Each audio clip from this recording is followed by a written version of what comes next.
La génération Facebook, plus de 500 millions d'utilisateurs, est en entreprise et elle ne veut pas utiliser les outils de collaboration classiques qui ont bien souvent été conçus bien avant Mark Zuckerberg, le créateur de Facebook. Donc les systèmes de collaboration en entreprise sont en général complètement ringards, il y a du contrôle, c'est difficile à utiliser. Ce que veulent la plupart de vos collaborateurs, c'est tout simplement d'utiliser la même chose que Facebook. D'ailleurs, d'utiliser Facebook aussi, moi si j'étais vous, je laisserai l'accès à Facebook, à Twitter et aux médias sociaux en entreprise parce que vous pourriez voir cela comme une perte de temps. En réalité, c'est aussi une manière d'apprendre et de travailler en groupe. On en a parlé. Sur les outils, il y en a 3 essentiels qui ressemblent à Facebook en entreprise. L'un, c'est Chatter, C-H-A-T-E-R, chatter.com, qui est fait par le leader des logiciels de CRM en entreprise, Salesforce. Un autre qui est une start-up s'appelle Yammer, Y-A-2-M-E-R. Il y a aussi un troisième outil qui s'appelle Status.net et qui est lui open source mais moins populaire. Le plus populaire, ce sont Chatter et Yammer. C'est tout simple, ça se présente comme Facebook, vous êtes en entreprise et vous dites ce que vous faites, vous partagez une tâche sur laquelle vous travaillez ou même une photo et vous pouvez créer des groupes. Donc vous dites ce que vous faites, ce que je fais maintenant, en interne, dans l'entreprise.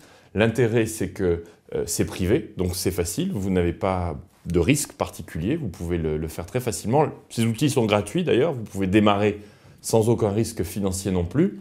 Et ce qu'il faut, c'est d'abord le faire vous-même, donc partager ce que vous faites maintenant. Moi, je le fais très régulièrement, j'utilise mon téléphone. D'ailleurs, Chatter est intégré dans Sysmic et donc je vais très régulièrement tout simplement dire ce que je fais, une idée à laquelle je pense, qui ne soit pas forcément transcendante, pas forcément confidentielle, mais qui peut tout simplement donner des idées à mes collaborateurs. On travaille une équipe à San Francisco, une équipe en Europe et une équipe en Asie. Donc ça nous permet de rester en contact permanent entre nous, de manière totalement informelle. Comme Facebook, vous avez le j'aime qui est intégré à Chatter que nous utilisons. Vous avez les commentaires.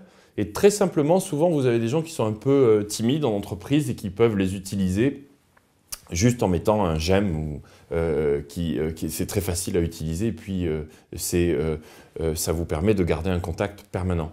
L'autre avantage, c'est la baisse de l'utilisation du courrier électronique. Je vous donne un exemple. Si vous êtes le patron d'une entreprise, vous avez souvent envie de vous adresser à votre équipe de manière globale en disant voilà par exemple les prévisions de chiffre d'affaires ou voilà un nouveau produit sur lequel nous travaillons, eh bien ça fait un mail de plus. Et souvent ces mails s'accumulent sans que personne les regarde forcément.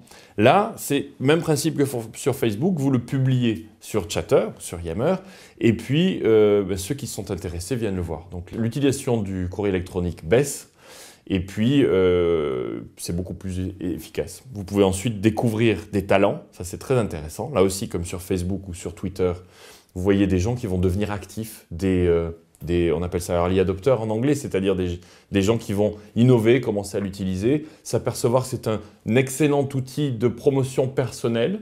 Ils vont voir que, comme sur les réseaux sociaux publics, eh bien en privé dans l'entreprise, si vous partagez de manière régulière et intéressante, vous pouvez attirer l'attention de votre management ou de votre patron.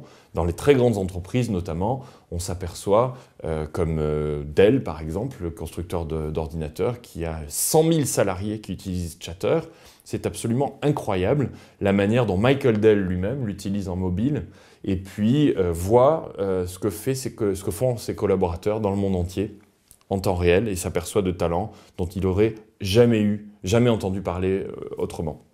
Il y a très peu de risques, il y a très peu de contrôle à mettre en place parce que vous êtes en interne. Vous avez des groupes publics et des groupes privés. Donc vous pourriez mettre un groupe public, par exemple, on en a un, c'est un peu comme la machine à café, c'est le groupe fitness, où mes collaborateurs parlent de leur activité physique sur ces groupes. Et puis des groupes plus sérieux privés comme le groupe management ou le groupe produit qui vont être privés dans lequel vous ne pourrez pas accéder si vous n'êtes pas à l'intérieur, dans lequel on va débattre d'un produit. Ce qui est très intéressant, c'est la capacité de collaboration en temps réel que ces outils Chatter ou Yammer proposent, qui, comme sur Facebook ou sur Twitter, vous permettent de créer un groupe de travail, d'optimiser les ressources. Parfois, les gens dans des grandes entreprises peuvent s'apercevoir qu'ils vont travailler sur la même chose en même temps ou utiliser le même prestataire et donc on peut optimiser les ressources. Pensez à un jeu vidéo, vous savez, World of Warcraft, ces jeux vidéo où les gens collaborent pour tuer un monstre. Tout d'un coup, ils vont créer une équipe de 10 personnes avec des